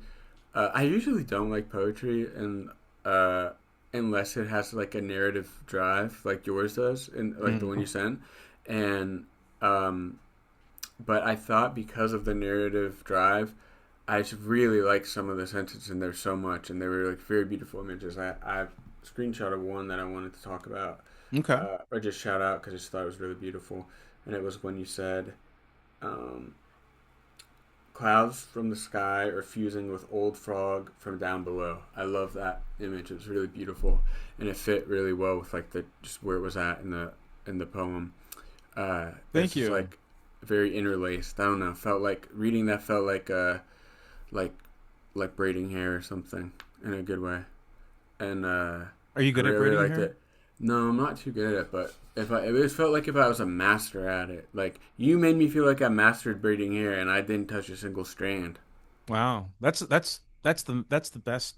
That's the best review I've heard of the work I'm so being far. genuine too. No, that's I'm trying to give you a genuine answer too. No, I no, believe you. it's Have you ever read like a lot of the description reminded me of that book. I don't know if I'm saying it right, but I really like it, and the movies are good. Tekken Concrete. It translates to like black and white, I think, but it's a yeah, manga. You know what I'm talking. You know what I'm talking about, Kobe. yeah. It's I the same always dude get who it did. wrong too. It's the dude who did Blue Spring. Yes, Uh, those little ghetto Oh, kids. yeah, yeah, yeah, yeah, have yeah. you seen this? It reminded me like the world and the imagery of the world and the tone reminded me a lot of that. And that's That's Mm-hmm. a good call. I interpreted the kid as kind of the older, similar person to the older kid in that story, and Mm-hmm. I really I liked just the amount you gave us to tap into that world and story. I thought was just really good. I was surprised because yeah, like I said, I just don't normally connect with poetry, and so I was really excited when once I was on board and like.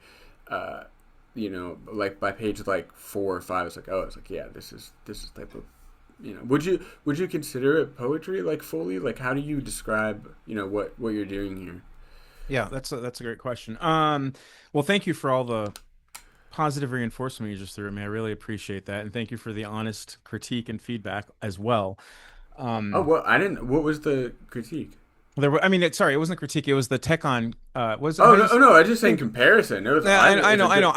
It was the phonetic pronunciation of it made me think of the word critique. You didn't critique anything. It's the Tekon critique. And for people listening again that don't know what this is, and I don't think we're pronouncing this correctly, but it's TAKKONKINKREET, and like the main character is this kid who has goggles on his head, and they kind of just explore and look at things. And I think that what And Nick is saying here is that you said the main character reminded you of him. the older boy who's not like the there's Hmm. like the sweet dopey like imaginative compassionate one, and then there's like the older brother, like has guard but is like knows how to navigate the world. And I thought like, and it Mm. also reminded me a bit of like, I don't know, it was like a weird, I actually don't know how old this character is supposed to be, but I interpreted him as like that age, like around 10 or 10 to 14. And it had this darkness with this like relationship with this adult, like what I interpreted as a very clear adult. And then the end kind of was like really sad to me, and like Hmm. felt like really like, suffocating in a way. And so I don't know, it also felt like I don't know why I interpret this, but it felt like an inverse of like the road, because they're on this like and that's like a real, I think, really cool to do in such a short time, to like have the same feeling as such like a long like, book, to be able to like conjure up very similar feelings and imagery, but sort of like inverted. Because I interpreted the relationship between the adult and the child, he might never have even been a child, like a little bit insidious, where like Hmm. an invert of the like, the road, like father son journey to a safer place, like protection thing. Like I thought it was really like that protection was like just like sucked out of it, and it was really, yeah, like I said, I really enjoyed it. Okay, yeah, no, let me address everything you said, and then Yeah, Kelby, you yeah. can jump in. Um, the first question you asked about is it even a poem? How would I describe it? Over the years, if you look at my first book that I wrote, Mastodon Farm in 2012, it came out. It's more like a novel. It's short, but it's paragraphs and everything looks like it should. Here, it looks like a poem. Every page looks like a poem because there might be one word on one line, three words on the next line, and everything's kind of just sparsed out. The reason I do that is because I prefer the way it looks like it looks better on the page to me visually in terms of how the prose should be on there. Would I call it a poem personally? I don't know, actually. I've never thought about that. Whether I call it a book, a poem, a text, work, I have no idea. It I is don't what think it it is. matters, No, but it doesn't. But when you say poem, it makes people think a certain way of something, yeah, or it as does. opposed to if you said it was a book or what have you. And I like that idea of that. Depending on what someone says, it makes people think differently. But the reason I do that, and this is going to sound dumb, but I decided a long time ago that people don't have an attention span that I want. I want them to have, give me your 100% when you're reading a book, and no one's going to do that. So my fallback was to just make my books shorter. So I'll write something that's very long, and then I'll spend months or years whittling it down to the bare essentials, where it's what I think needs to be in there. So that's why this book is so short. And you Is, said you could. is that what you did with It this? You is, yeah. So this was much longer. It was like and I wrote it all in Notepad. It was like a regular, it had full sentences, everything. And then as I started taking things out, saying, what happens if I take this whole section out? What happens if I take this word out? And I started liking how it was, I guess, mutating, right? Mhm. Because if I showed you the original thing, you'd be like, this is nothing like the original one, I think over explains things and it gives you more Mhm. ideas. And when you said that you thought the character was a certain age, even though it's not explicitly said in the text, that's also part of why I do that because you're going to get that. Kelby maybe didn't think it was a kid. Someone else will read it and think that it was an older person or even just an old man or woman. And the thing is, I kind of leave that open ended because I think all interpretations are valid. I really Um, like that, and that's not something mhm. you do in a more dense novel, like where you are. It is filled with descriptions and things that make it a novel. This is something different, and I think it's really cool. It's almost it's I don't know I'll think of the right word later, but it's something different than a poem and a novel, and the uh, the just like you're able to like almost like collaborate with you in a way that like you do with all books, but in this it was like I really never experienced that before in this way, in such a high pace, or a fast pace, like the images and the stories coming. Like I bet if I reread it, I read it twice, but I bet if I reread it again, I had kind of different interpretations each time. I would probably think again a different like interpretation. This is almost it's almost interactive with how uh, like it's presented, if that makes sense. And I mean that in a really cool, interesting way. It's like extremely innovative. No, I mean, again, thank you so much. All of this, hearing you say this is exactly the kind of response I'd like to get from my work because it's short on for again, it's short for a reason. I don't think people have time to be, especially if it's if nobody author like me, if I'm writing something that's 600 pages long, no one's going to sit there and say, "Yeah, I'll spend the next couple weeks reading this." So, I want things to be digestible. I want you to be able to reread them and I want you to have different ideas each time you see it. And that's what it sounds like you've been having so far. Now, the issue is people tell me, why do you make things so short? What's the value there? And the value is exactly what you said. It's this for me. It's a different way of looking at literature. Yes, the big five, the publishers say that most books have to be 192 pages to 400 pages, right? Why? Why do we have to do that? We're operating on a different sphere here. We don't have to follow those rules. And yes, I could have made it 5 times as long, but it wouldn't have the same. It wouldn't hit like it hit the way you described it. I think having all those empty spots that I took out is what allowed you to get to where you got. So Yeah, again, I don't want to cloud anyone's opinion when they before they read this or after they've read it, but I love hearing interpretations and what you got out of it because of course I thought something, but I can't imagine what everyone else is thinking. So I always love having the discourse and hearing how you got to where you got because it could have been something I'd never heard of. If you had mentioned a text I'd never heard of, like, oh shit, what's that? And then I looked that up and I'd see where you got your influence from when you read that. And also that would inform what I do moving forward. So thank you for saying all that. Now I'm ready for the shit Kelby's gonna say. That was very I nice, Nick. I can't I also really fucked with it and I can't remember offhand like what the names of the different the people were that they Hmm. came from in the story, but how there's like these different races or these different entities and you don't know what they are. It's all you're contextually piecing the narrative together because there is so much left out, but it is this fluid narrative. It's it's not like it's undone. It's like it's or it's not like it's unfinished. It's like it's undone on purpose. It's like you stumbled upon it. And then Hmm. it's also like it creates this kind of like feeling of being high reading it because you're like losing memory at the same time you're reading it and you're like, wait, I know this makes sense, but how do I don't know how to piece this together.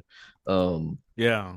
it makes it feel very lived in. And it almost makes it feel like something you're not supposed to have stumbled upon. Like some like it gives it like this dangerous feeling. So it's like I was really immersed in the world quickly. And again, this thing is like 38 pages, 45 pages, something like Really that. short. Yeah, yeah, really So short. like extremely short, so immersive.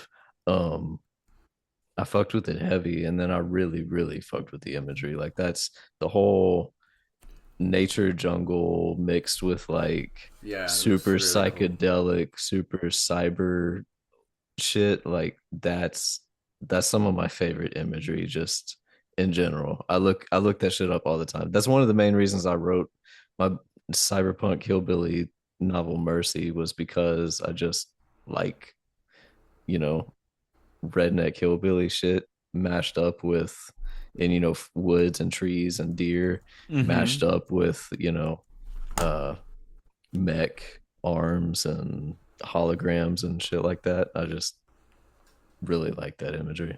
Well, thank you. Yeah, and the thing is, everything you said about what you were doing with the hillbilly cybernetic, cyberpunk aesthetic, I like to see what I like from different elements. So, like cyberpunk, what does that even mean? To me, that just means far future, dirty city. Everyone speaks a different language. A lot of it is Asian for some reason. All the neon signs are in. I think, to be completely honest with you, if we're stripping it away, I think the reason why all the neon signs in Blade Runner and everything are in Asian or in Asian font or in Asian language, it looks cool. That's all. Yes. It just Yeah. looks cool. It has. There's no other reason for that. It's And then not commenting on how we're going to be taken over by Chinese no, or whatever. It's not at just all. like And this looks it tight. it's the aesthetic. It just looks cooler that way. I mean, it'd be I guess the equivalent would be if Cyberpunk had originated in Asia and they used American font or just regular font using random words like water and air and sky, but it looks cool because it's a different font there. So it's the same thing here. But also in Cyberpunk, it's always raining for some reason. Everything's always wet. Everything's always dirty. And I always thought, like, what if we did something different from that? So that's why in my version, the jungle, the forest, the entities, the volcanoes, it's nature because in cyberpunk literature, you don't ever see nature. Nature is just a husk. It's just barren land. It's just deserts of bullshit, and then it's little cities or giant cities of people because they say everything's destroyed. And I said, well, what if we, what if we ventured out into the destroyed land shortly after the destruction happened? So there's still remnants of what used to be, but it's pretty much this is the new future. But it's not as desolate as cyberpunk. And then what you said in terms of it being very vivid and being feeling engrossed right away, that just comes with that whole revision where there was a period of time where I was revising it every night for maybe 4 months, and I was just adding, removing, adding, removing, adding, removing. And in terms of deciding when it's done, it's never done. I think we can all agree to this. You just have to get to a point where you say it's as good as it's going to be right now. If I never stop, I'll never get this out there. Mhm. Um, so yeah, I think allowing a piece of work to breathe and then not being scared to reduce it to the bare essentials where it'll say as much as it can say with as little as possible. That's what I've always trying to do. And I guess the question I have for both of you is like, at what point do you, what's a short story? What's a poem? What's a Mhm. novel? Like, do those terms matter anymore these days? No, they don't. I Right, don't because think I they think it do. used to be more of a traditional, like when you're publishing Well, things traditionally, yeah, that's when you would do that. yeah, because you're literally published so much was like real materials, and so it made sense to differentiate, and a short story would go with other short. It just made more sense. And Hmm. yeah, I do agree, and I think it's the same way for like movies, like and record, like time. Since everything is primarily digital now, it's all just tradition to make an album blah blah blah long 30 minutes or a Right. movie 120. That's just tradition. We literally don't need to do it. It all comes from like the limitations that arise when these things were first created that we literally don't have anymore, and we're just doing because we've done it for the past since it's existed. You know what I mean? And Hmm. I think that's fascinating to see these limited people realize like, oh, these limitations are, we can work Hmm. Yeah, in any way we absolutely. want around them. We live in such a like rapid consumption society now too, where people will pay $12 for something that they'll drink before they leave the parking lot. So why shouldn't they pay $12 for a book that only takes them 30 minutes to read? Hmm. Like if they're just on a train to work or something. Yeah, that's And absolutely right. What is it? What is it? How much does a coffee cost at Starbucks these days? Like $12 or nine yeah, dollars? yeah, Yeah. it's insane. You could And you could go in there though nowadays have a special pinch program where for like 13 or 12 pinches on the shoulder, you can get that large for free. Well, for pinches, but they don't it's not call it bad. they don't call it large at Starbucks though. They call it something else, Nick. I know, but I can't Mm. say that word I can't say it either. I was legally. hoping. Legally, legally. Yeah. I don't know if Nick, Kelvin Nick, can Nick, now. Nick, Nick. I got six left now. Oh man, bro. You get the venti pinches. Yeah, You get the I yeah, get the you know it. Ariana Grande pinches. Exactly. You already know. They know. They know. They put on the gloves as soon as I walk in the Starbucks because I don't know where their stuff has been, so I make them use disposable black gloves. right. Black gloves. Why not Yeah. white? With the white, you'd be able to see exactly where the nasty is.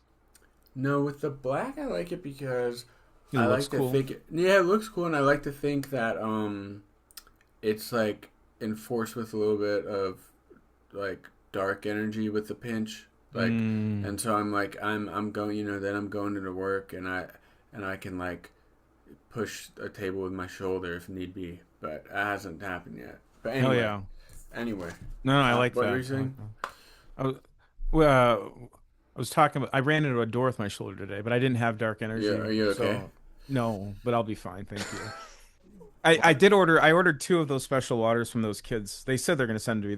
They're using DHL though, so it probably will never Oh get here. man, But that'll never get there. I know it was $2 for two bottles, but $45 for shipping. Can you believe that? I can. Yeah, There's I think I got DHL. hosed. I got hosed literally. But hey, at least I supported local business or local water, kids, yeah, whatever. Yeah, homemade water. homemade water. It's and the packaging is incredible. Wait till you see it.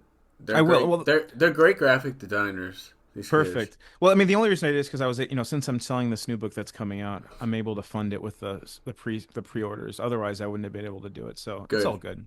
Good. It's all good. How's the pre-order going? It drops in just a few days, right? Yeah, so it comes out on the 26th, so in 13 days, so less than 2 weeks. The pre-orders went live last weekend, and I'm at 28 right now, 28 pre-orders, which for a Oh yeah. nobody like me, that's pretty good. It's That's pretty good. amazing. Yeah. Oh yeah, especially I'm Thank you. excited pre-order to get numbers. a physical copy now because reading it like it was I just want to experience it like that too. And I wonder Well, what that will so change. so something that you both didn't experience is there's an audio version of it too, where it is literally it's not just music playing.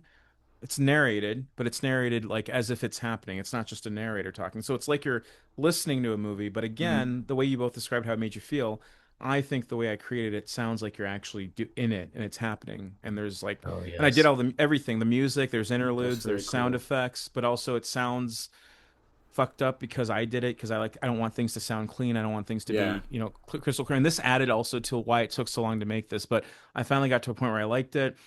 So every physical order of this comes with a cassette, whether people want it or not. So there's a cassette version of it, and then people who can't play the cassette get it. You get a digital version of the book as well and the audio, so you can listen to it as a WAV file if you want or an MP3. But then there's people who can also order a record version of this. So I had clear records, black records, and white records made of this, and those are limited. So people have been ordering those a lot during the pre-orders, where it's the same thing as on the cassette, it's the same thing as the audio file, but it's just a record version of it because people like that stuff. That's Hmm. wild. Yeah, That's really cool. I'm gonna order the physical version as soon as we Oh, hop thank off this you. call. Nick can't Um, because he ran out of money because of the water thing. But Yeah, I got to replenish, but it's top on my purchase list. It just I'm gonna hold you to that. I'm gonna hold you to that. it rose up there quick. I'm gonna hold you. What does this mean? Like 4 years from now, you're gonna get it? What are we No, talking about no, here? like as soon as In 1 hour? so I have a bunch of credit cards that are tied to like injuries that I get. So if I get like an ankle injury or something, like I get some shit on that credit line. So I'm gonna take the hammer and I'm gonna smash my ankle in a little bit, and I'm gonna wear that shit. So Are we allowed to swear? Can gotcha, I? bro. Can I like say a real? We've been saying shit. Can I say another word? Yeah, Yeah. I don't give a fuck if it's an ankle money. Just send it. that's what I'm yeah, saying. thought you were about to say the You're N gonna get word. it. No, no, no. That's the worst one ever. You're Can't do that. just I have been saying it. I'm gonna say it again twice. Nick, Nick. I got two more left. that's an N word. That's one of them. That's the N word. It's Yeah, the only one. truthfully. I Yeah, use but it with no. the hard K. With the hard K. I use it with the hard S when I say it the other way. Yeah. No, but the reason I did an audio thing because I know there's some people who I think Kelby, don't you have an audiobook version of one of your books, or didn't you read for someone's book Yeah, once? Yeah. I did a lot of voice You do a work lot. for a while. That was one of my main gigs. Mm-hmm. I'm on a sex toy out there somewhere. Oh. Wait, like on the tip of it, or what does that mean? It's like a talking dildo. Like I'm literally a talking dildo. Uh Ooh. Wait, wait, let's pause for a second. So then when you were asked to do this, do you read it as you or did you have to like put on a voice? Like does it sound like right now or did you it was kind of there were times where they were like, "Can you do that back but slower?" you're And they talking about wanted the me to voice like or like they're making you do other stuff? Do that back a little yeah. slower. Run that back a little slower for A little yeah, slower, yeah. faster. Mm-hmm. Um no, like my voice basically, but just being like, okay, breathier here, slow down here, and Like what do you mean? You gotta show us. I don't know what you're talking about. Give me an example. you gotta be like, hey baby, like let me just I like how you're moving your head around like yeah. Play-Doh snake. I can't believe that you did that and they didn't give you one as part of like the agreement. They should have sent you like five of them. Yeah, they just exist out there somewhere, Yeah, and I that is forgot the crazy. name of Yeah. them. Well, if you ever find out, I get please. I'd like to buy some. I'm gonna post a tweet about it saying, "Guess what this is, everyone," and then I'm gonna do like a multi-thread deep dive. I'll even cut that shit in the middle and I like analyze to it. think about it as like Analyze it, a. huh? It's if you think about it, it's kind of like, bro, you kind of like did the Dumbledore thing from Chucky. Like you put your soul into that dildo. Hmm. Yeah, Like it's the There you next. go. It's the next Chucky. That is the it next. is. Wait, you said that used to be your main thing, so it sounds like I'm not talking about the dildo talking. I'm talking about the everything, the voice. Yeah. So you're not doing that as much anymore? No, it's extremely time consuming. It doesn't Yeah. make a lot of money. So like not this the like type of stuff I was doing. I did like a burrito pasta commercial for like $900, and Oh then shit. um the dildo thing was like a grand or a couple grand, and But no dill. They didn't send you. I would have said 1,000 plus five dildos, please. yeah. I Or I'll mean, take, Honestly, honestly. isn't that 600 and a few dildos, whatever. Right. But isn't that your rate for everything though? Five dildos and money. Yeah. I mean, I read the file, bro.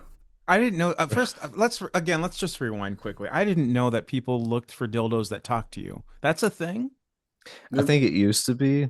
Hmm. And I'm probably dating myself. Like you could probably somebody who's really versed in sex toys could be like, oh yeah, Kelby was active in that during like in like 2021. Um, Well, Nick's poker face is good. I know he knows a lot about this shit. He's like, I don't know what this is. He knows. He yeah, I he's knows. didn't. pretending he's Googling it right Yeah, now. yeah, right. I didn't say once I didn't He's know. looking at no. He's looking at his order history. Is what he's doing. He's like, when Oh, did I order that one? my no. I actually, yeah, no. I got a whole collection that talk to each other, but they're in a Like little. Furbies, Like, like they're Furbies. dildies. They're in a cage in the See, backyard. see the difference.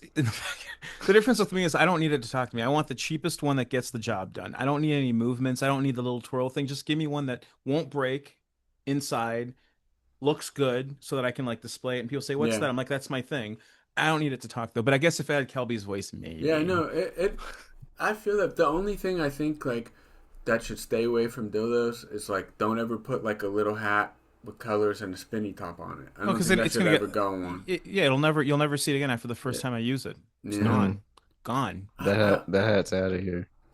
The hat's in That's me. what you call a hat trick. That's It's gone. yeah. That's I like It's that. gone. I like that. We should start a dildo company. The first one, the tip I of think it it will said have club. Nick's face on it. No, no, no. We'll have Nick's face, and then optional glasses. The My glasses will be upcharged $10 if you want the glasses on I the mean, tip with that his might face. we might have to talk to the lawyer because my face is already like I I licensed it to someone I can't say. It's a big Yeah, name, but I did. there's the oil painting at Home Depot, but Oh shoot! I'm see now we're getting some lore here. This is some stuff I don't know about. I like this. This is It's, good. it's there's like there's a record, but you gotta have the right passwords. I saw that new Steven Spielberg movie last night. Was it good? Disclosure Disclosure, Day. disclosure. Yeah, was it good? Yeah, it was silly, but I liked it.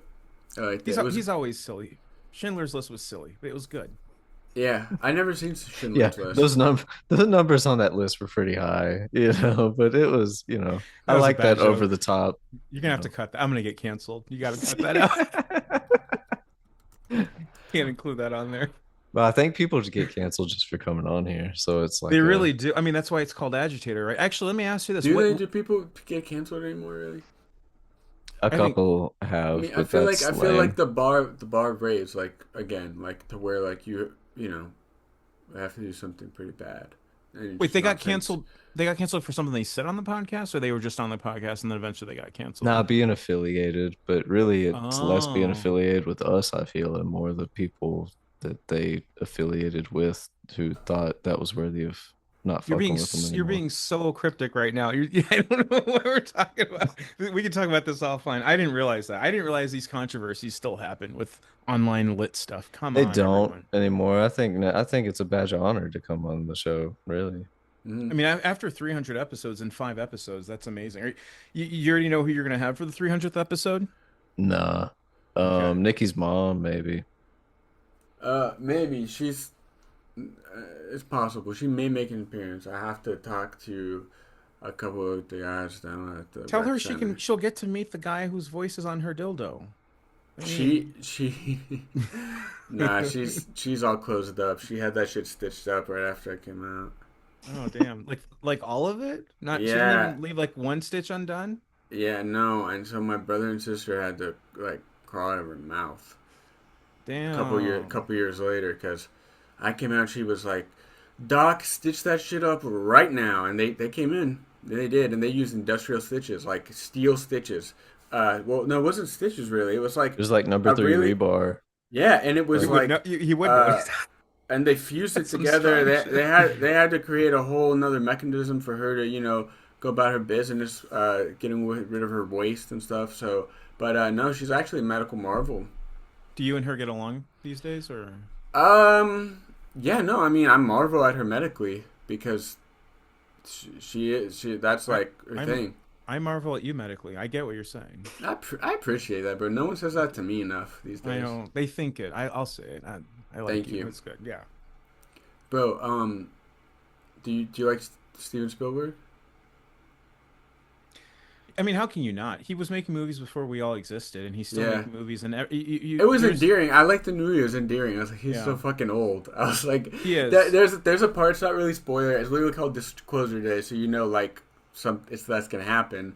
And there's a part when like it it's at the very end and it's disclosed that alien exists or whatever. But everyone and my friend of the show Plastic Bagger, we were talking about it. It was so dated. The scene was so dated that fucking everyone like stopped and was looking at their phone at the same time, and I was just like, I don't think that would happen. That would not happen. Like it was literally like stop. Like that's really that's not the age of the news. And like every most people are also watching like the news, and I was like, it would eventually get to that where everyone's talking about it, but it would Hmm. not be that one singular moment when everyone is looking at their phone at the same time. And I was like, yeah, that's so true. Like wouldn't.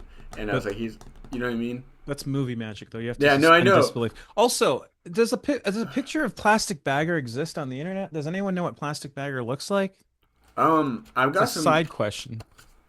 That's another medical marvel right there. I think Like, he just looks like tea now, right? Hmm. He like the liquid? he's becoming tea. Yeah, he's been Yeah, turning his body the into the tea. body, the Like body, what flavor of tea? Like tea is a lot of things. That's like I saying imagine water. like brisk lemon tea, like that came in a can, you know? or Ooh. like a whole new like you know oak trees like they're grinding nowadays they're grinding them up into teas. So I wouldn't I be didn't know that. surprised. Yeah. I was hoping homemade tea from the same boys that sold you homemade water. Oh, they deal strictly in the water business. They do not fuck around with anything but the water. So they're acting like tea isn't made of water. That's cool. I No, like it's that. just like that. They do not like messing with the purity It's like of it's yeah, and it's like the dildo business. You don't fuck with the other company. You know, everyone stays in their lane. Yeah, they're a I little get too it. young to get involved in that. That reminds Oh, me, this all started because of what audiobooks were out there. And That's right. Yeah, yeah. So, oh yeah, so let true. me get back to that point. So yeah, listening to other audiobooks because you know we have the commercial ones where it's Stephen King audiobooks and what have you, and even the ones you did, Kelby, where you know you were hired to do it a specific way and you did it the way they asked you. I feel that audiobooks, the format has just been so stagnant. No one's been doing anything different with it, and I was like, why don't we just try to make it more I don't know, more vibrant, more or not even textured. accessible. Yeah, just yeah, textured and just let's do I something different with it. But it's very easy for it to get very what's the word I'm like cringy, not good. Like it's like, oh, this is too much. This is taken away from the work. So I think I found a nice in between. But I guess I'm you'll excited to both have listen to to decide. it. Yeah, Hell yes. so yeah, so there's the short text that you can reread 700 times. There's the audiobook that I think is 17 minutes long or something like that. So you can listen to that over and over again. And then also there's going to be some extra things that come in with the physical edition for people that buy it. I don't want to reveal all of it, but it'll come in a box. There will be some pins. There's going to be some bookmarks. There's going to be a cassette. There's going to be a record if you order the record version. There's going to be the book. There's going to be a digital book. There's going to be an audio version of the book. And this is some bang for your buck here. I know. Yeah, I spent this a is long time figuring amazing. out. Yeah, because I was like, if I'm forcing people to buy things directly from me instead of a publisher or Amazon, what's the benefit? I was like, I can. Had I talked to you a year ago, Kelby, I was hoping to throw a dildo in there, like a mini keychain dildo for everyone, and you'd be doing the voice. But we'll do that for the next book. Hell yeah. Hell But yeah, yeah. I was like, what can I do physically that publishers can't? Because they don't have the time or the bandwidth for that, right? So I was like, let me just get all this stuff. Let me have it in a corner of a room, all stacked up, and let me hope everyone. Let's hope someone buys all this stuff, or let's hope everyone buys this out, or else I'm just gonna be sitting on a bunch of stock. That's the one downfall. When you're doing stuff by yourself, you got to order all of it. You got to hold on to it, and then you just got to pray that everyone wants to buy it. Because then if they don't, You ever do festival circuits or like local markets or anything like that? I go to this thing called VoidCon. You guys ever heard of it? Hell yeah, we went to I'm, the first one. I'm I kidding. don't I've th- never gone. I want to go though. That was a good prank. I know he got so excited. No, no, I really thought you went to. You don't go to all of them. You only gone to the first one. I've only gone to the first one, yeah. How come you don't go to all of them? They're in. at Don't say work a lot. controversy. Oh, you work a No, lot? no, no, Oh. no. There was controversy of me going to the first one. Really? Why? They attempted to ban me. Somebody What? attempted to ban me, and the Re- orchestrators fired her instead or something. I didn't realize that you were this problematic figure going, or people Bro, think you're problematic. I just love my wife and I take care of my kids and I go to work and like I Reba. and I You're write just books. like I'm Reba. just like Reba McEntire, bro. Like, Exactly. You're the online lit Reba. I'm not gonna. I'll take it. I'm the online lit Roseanne.